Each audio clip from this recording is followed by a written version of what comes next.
Hey, all of you beautiful humans. Are you ready to find happiness? Welcome back to another episode of the Search for Serotonin podcast, the show all about destigmatizing mental illnesses, dismantling society's version of perfection, and helping you define your own meaning of happiness. Join me, your host, Carolyn Farrick, as I have open, honest, and vulnerable conversations about my own mental health and my diagnosis with OCPD, a perfectionism personality disorder. We all deserve to find happiness on our own terms, and we don't need to find happiness alone. So welcome to the Search Committee. What is up, my serotonin searchers? Welcome back to another episode of the Search for Serotonin podcast. I am your host, Carolyn Farrick, and if you are new here, welcome to the Search Committee. Thank you for clicking play on this podcast and wanting to be a part of this journey with me. So if you're new, welcome again, and I hope you like what you hear.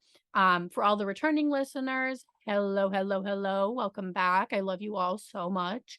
I hope everybody is having a good summer. I'm not. I've been depressed, but we'll get into that.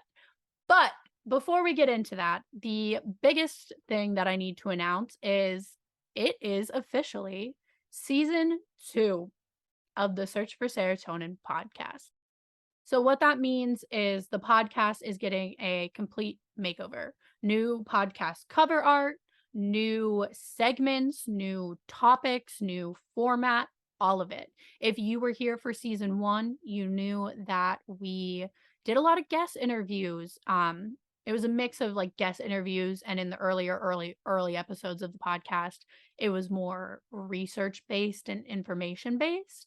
And then I did my OCD versus OCPD mini series with Olivia. Shout out Olivia if you're listening. I couldn't have done podcasting this summer without Olivia. I don't think I would have been able to actually release any content over the summer if it wasn't for Olivia being here, and just, kind of keeping me sane because, like I said, I've not been doing great. But yeah, we will talk about everything that's coming up, all the new segments, all that fun stuff. But before we do that, I did want to just do a quick weekly check-in with everybody. I haven't done a solo podcast episode since probably May. I don't even know at this point.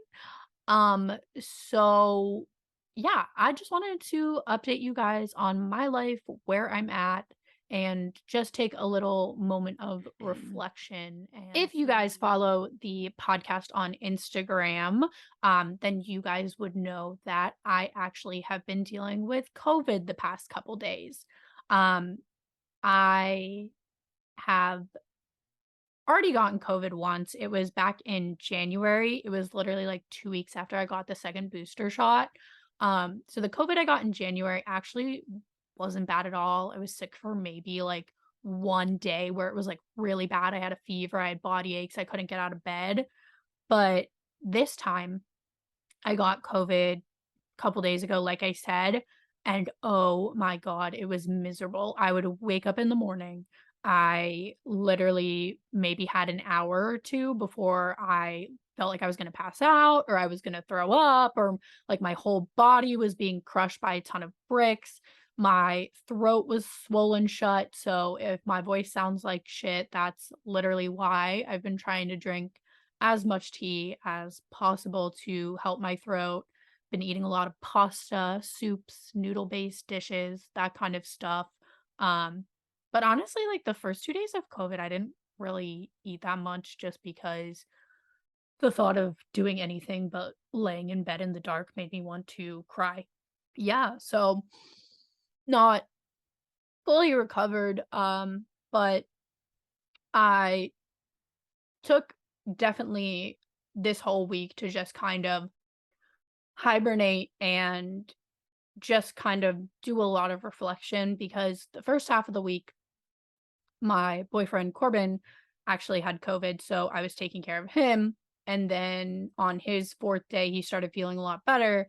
And that's when I started showing symptoms. So It's been a disgusting ass week in this household, and me and Corbin have been literally the two most unsexy people on the planet. We have been nasty, disgusting, sweaty, dehydrated COVID beings, and I am just ready to be done with it. But aside from COVID, I have been joking all summer in the OCD versus OCPD miniseries about me being depressed and me being off my medication. And I wanted to have a little bit of a more serious conversation surrounding that. Um, but yeah, so being off my meds, I've actually probably been off my meds since like March or April, which is not cute.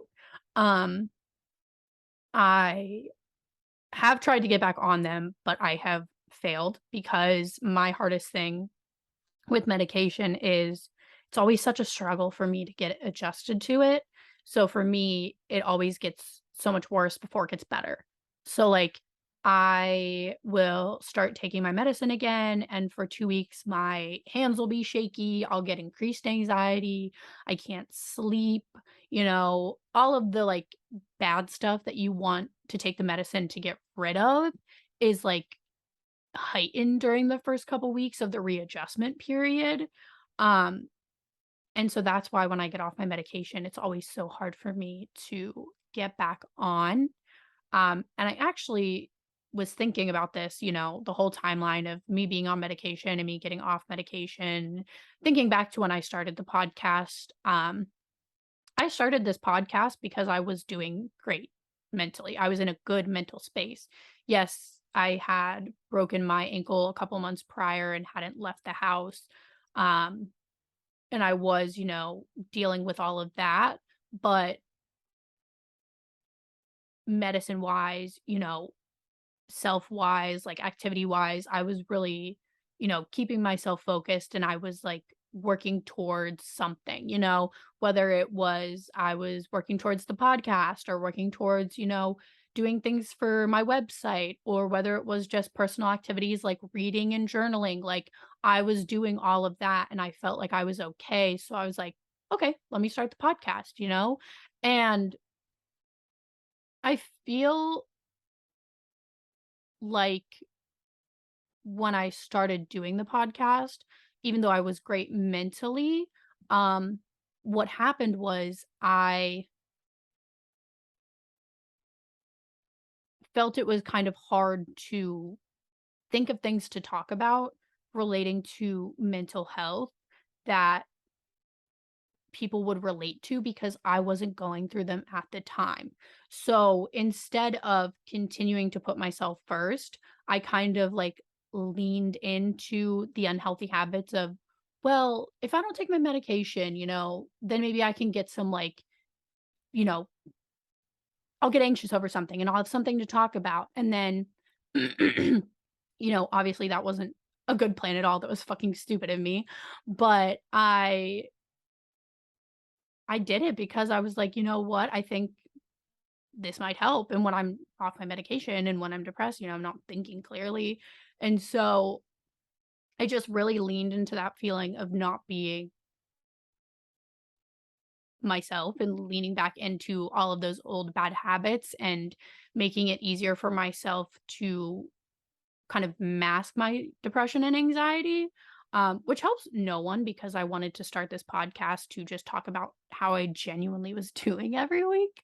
So then for me to sit here and be like, hey guys, I'm going to be so open and authentic and me this year, like that was my depression lying to me and everyone else. And like, I'm going to own that, like my depression will make me lie.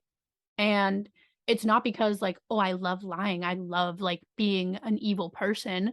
It's because it's so fucking complicated to explain all of the time because you don't know what you're going through. And I know it's better to be honest and say, I don't know, than it is to be like, oh, I'm doing great. So I think like the first half of this year was definitely a reality check for me. Um, I leaned into the depression. I leaned into the isolation. Like I said, when I was starting this podcast, I felt good, but I feel like because I put those added pressures and all those added like worries and anxieties and like getting off my meds and leaning into that, all of this not so healthy stuff um just helped me isolate myself more, and my social anxiety got bigger and bigger, and it's already really bad because of COVID and then breaking my ankle and not being able to like reacclimate into my life. And like this all happened very shortly after I graduated college. So even though last year when I started this podcast, I told you guys I was going through a midlife crisis then, like I'm really going through a midlife crisis right now. So what I've learned in all of this is I actually just lean into my depression and anxiety because that's what I know best. It's so easy to get into those habits and be like, well, it's easier to lay in the dark and binge watch TV and, scroll on social media, but not like interact with people and just kind of keep to myself instead of making the effort to text somebody and be like, hey, do you want to go grab a coffee?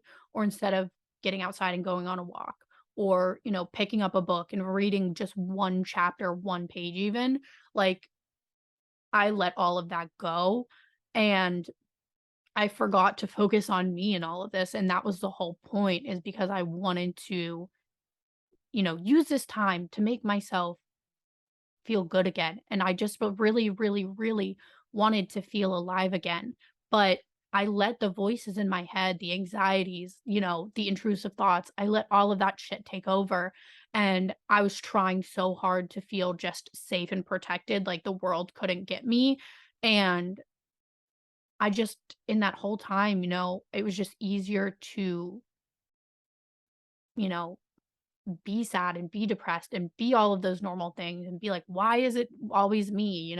Why my life? Why is everything bad? And I just beat myself down and let those voices take over. And I made myself really small.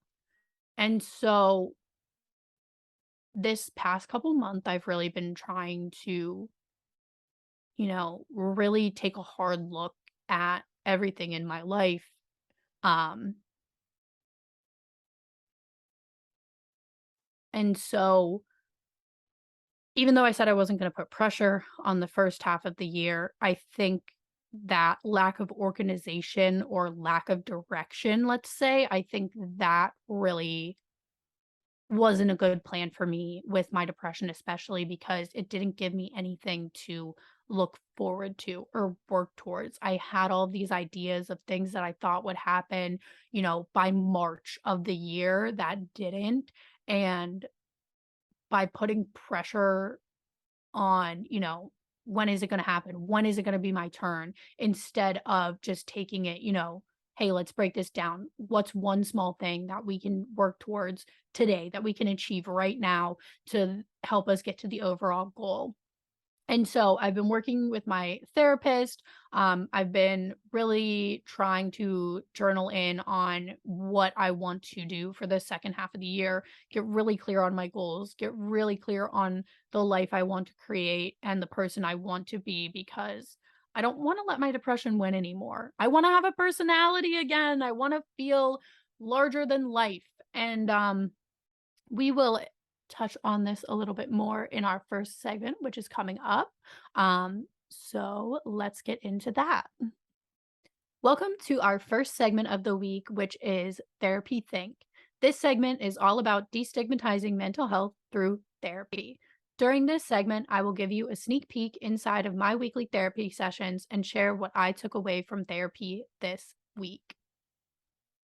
All right. So this week in therapy, I definitely had a lot to talk about, going through all of these realizations that I need to give myself some direction and I need to set goals because that gives me something to work towards and it gives me hope and it keeps me from falling back into bad habits, and it gets me out of bed in the morning. It gets me back on a consistent schedule of taking care of me and prioritizing myself and figuring out how the fuck I am going to find happiness, because that's what it's all about, babies. All right. So, Miss Tina, my therapist, honestly, the woman is a godsend. Like, if a warm hug was a person, it would be Tina. Like, she is just literally such a ray of sunshine every week, like, so sweet, we'll cry together, we'll laugh together, I'll give her makeup tips. It's a good hour every Saturday morning. We have the best times. So, when I was telling Tina, all of this and all of this frustration of I feel like I have been so lost this year, I've been leaning into the depression, and that has affected all aspects of my life. Um, and that really all stems from just still lacking confidence in myself. But Tina, stopped me and she was like, "You're not, doing nothing. You didn't accomplish nothing this year. You've built this podcast. You started this podcast, you grew a Instagram page and got followers and got people to listen and people reached out to you every, week and told you how much of an impact this made on them." She was like, "Think of all of those people that you helped this year." And I did that all while being depressed in my room and, you know, not being honest with myself. And it might not have been helpful or enjoyable for people to listen to, but, you know, that's my journey. And I'm getting back on my meds. I'm taking action steps. This is what, like, taking small steps to reach an overall goal, which is getting me back to being okay mentally, being confident in myself, loving myself, but also having a life that I enjoy, having people around me that I want to be around, feeling good enough in my own body that I actually want to be a part of the world and be a participant rather than hibernating. So that was the first thing Tina told me, small steps to the overall goal. Think of it as, like when you make a list and you have 10 things on your list and you look at it and you're like, "Oh my god, this is so overwhelming. How am I gonna get all of this done?" Like, I'm already getting anxious, I'm already getting overwhelmed. Like, it would just be so much easier to throw the list away and grab a bag of snacks and go put on a movie and chill for the whole afternoon. But instead of doing that, just take the first thing on the list and focus on that. Do that. Once you achieve that, worry about the next thing. But then that way you're not thinking about it as, "Oh my god, these 10 things are gonna take so long." Just think about it as, "Get through number 1, and then we'll take it from there." So, I think that was really helpful for me to hear. Um, she also was saying that, I'm also continuously making things happen in my life, and I've given a lot of credit to, like, the universe or manifestation or chance that things will happen or, when I see signs and stuff like that, um, I'm like, "Oh, all these this is just like a coincidence," or "This is, like, just so random happening to me." But she was like, "No, you every day are working to make the things happen in your life." No one handed me this podcast. No one said, "Here, I now you know how to edit and you know how to do everything and you're gonna be the best at it." I learned all of this on my own. I am sitting here today because I took the initiative to get on my laptop, start planning this out, start doing it, even though it's not perfect, even though a lot of the episodes in season 1, I'd probably go back and listen to and be like, "What the fuck are you saying, bitch?" Like, it's just, it's, you know, it's just a journey and you're not always going to like where you're at in the journey. And other things are going, some things are going to be better to experience on the journey than others. So that leads us into our third point that Tina made is you make time for what's important to you. You make time for what matters to you. She always tells me, you get up in the morning and you put on makeup because that matters to you. And so you make time for it every single day. You make time to make your coffee. You make time to scroll on social media. You make time to binge your favorite Netflix show. So, why is getting on my medicine and bettering myself and taking care of myself and loving myself and, being the best version of me not important to me? I need to figure out, how do I make how do I get away from that? How do I rewire my brain? What can I do to get there? So that is something that I will be keeping in mind in the upcoming episodes, definitely in upcoming weeks and therapy sessions. Just need to figure out, what matters to me and how I'm going to incorporate that into my day. So, if you out there are listening and you're thinking about, what matters to you, maybe you don't take your medicine either. Find a way to make it matter, make time in your schedule. If you're somebody who gets really anxious, maybe schedule in time for you to just, 15 minutes every couple hours where you're like, I'm going to put down my phone. I'm going to walk away from my laptop.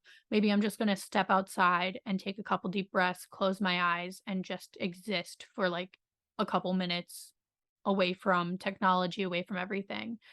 It's just about finding, what works for you, what matters to you.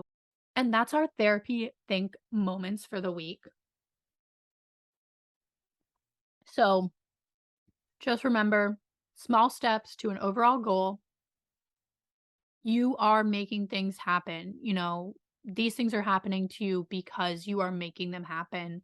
And you have to make time for what matters most to you. So, yeah, that was our first episode or first segment of Therapy Think. I hope you guys liked it. I will be taking notes on my future therapy appointments just to kind of recap what I'm going through each week and hopefully give you guys a more real and authentic perspective of what I'm actually going through instead of sitting here and saying, oh, I'm struggling, but everything's fine every week. So. All right, now it is time for segment two, which is mental media. This segment aims to dismantle society's version of perfection by discussing trending news stories and how they pertain to mental health. If it's trending this week, then we're chatting about it.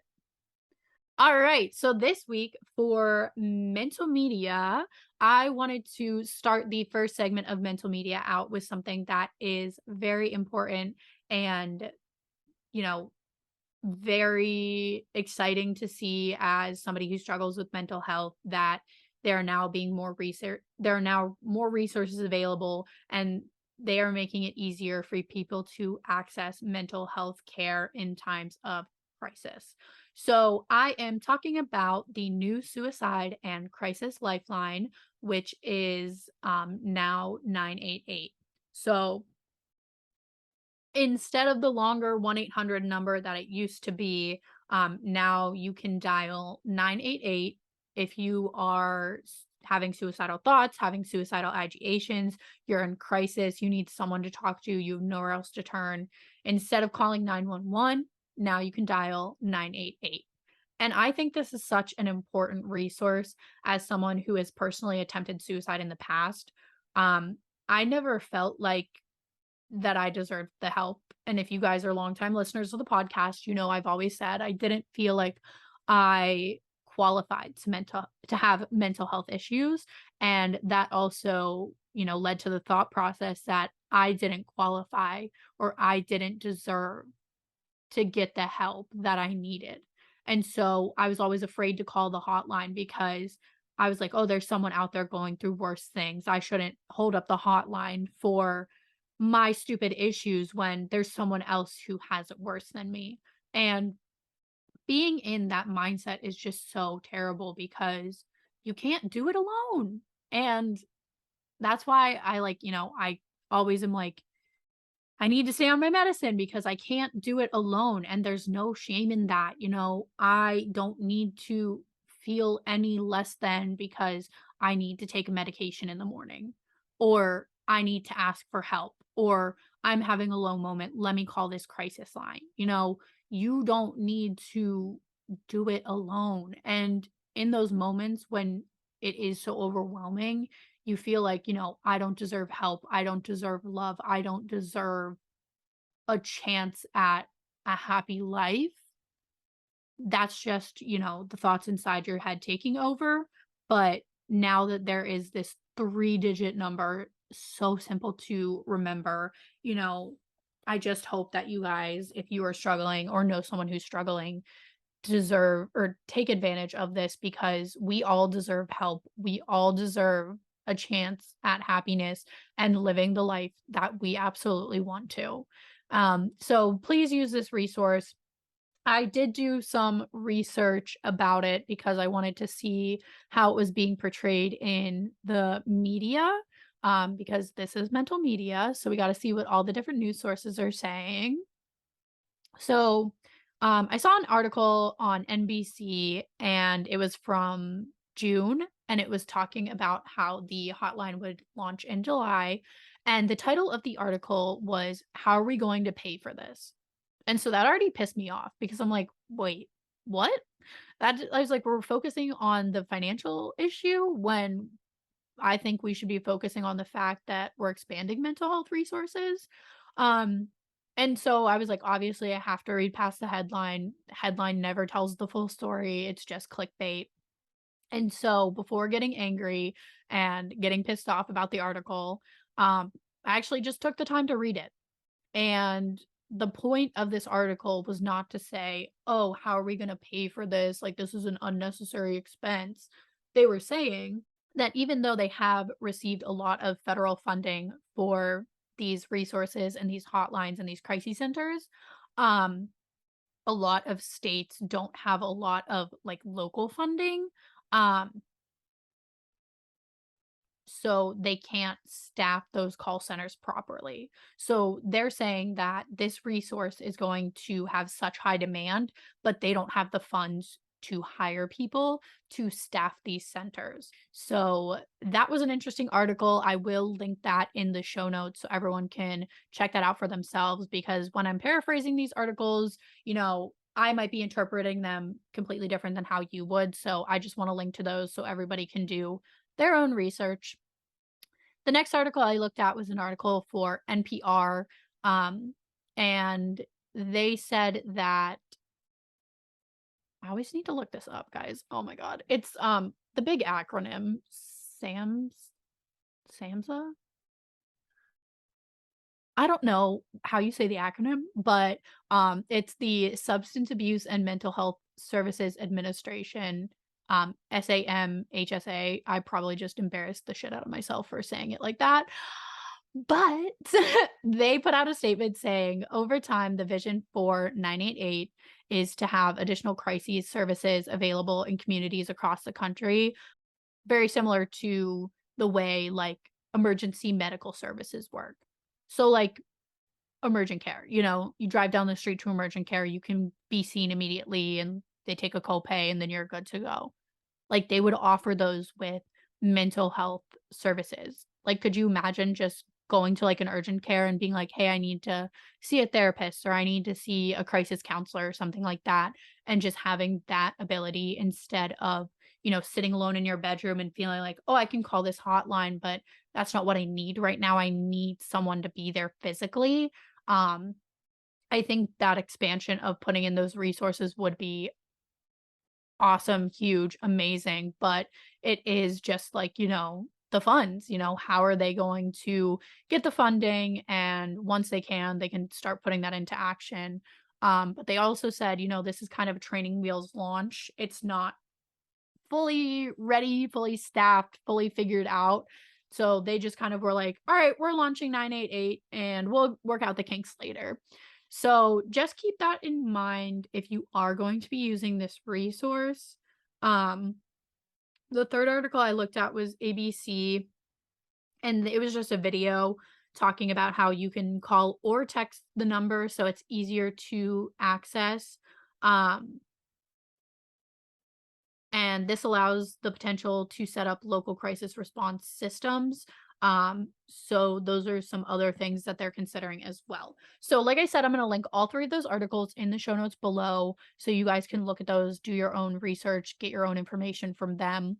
But I just wanted to recap my biggest takeaways of 988 is that I think it's a great resource. It's a step in the right direction. But there's still going to be kinks and bugs and mishaps to work out. So, when people's literal lives are on the line, I just, thought it might be helpful for people to hear this information. So maybe if you're in a crisis moment, just make sure you also are looking up local resources. Make sure you have the number of that put in your phone as a backup. So then, in case, if for some reason 988 wasn't able to get to you in the moment that you needed it, just having those additional resources lined up. Find your local crisis center, call center, support center, whatever you can find in your area. Just make sure you have that information available before you're in that moment of crises. Our final segment of the week is Serotonin Script. This segment is all about filling your weekly prescription of serotonin. I will share what sparked serotonin in my life this week to hopefully inspire you to find your own version of happiness. If you want to share how you searched for your weekly dose of serotonin, then DM at the search for serotonin on Instagram to be featured on next week's segment of Serotonin Script. All right, you guys, this week, it was a bleak week with COVID, but even though I was sick and disgusting in bed with Corbin, and he was also sick and disgusting in bed, um, he had been really busy this summer with a lot of his personal stuff, so we didn't get to spend a lot of time together.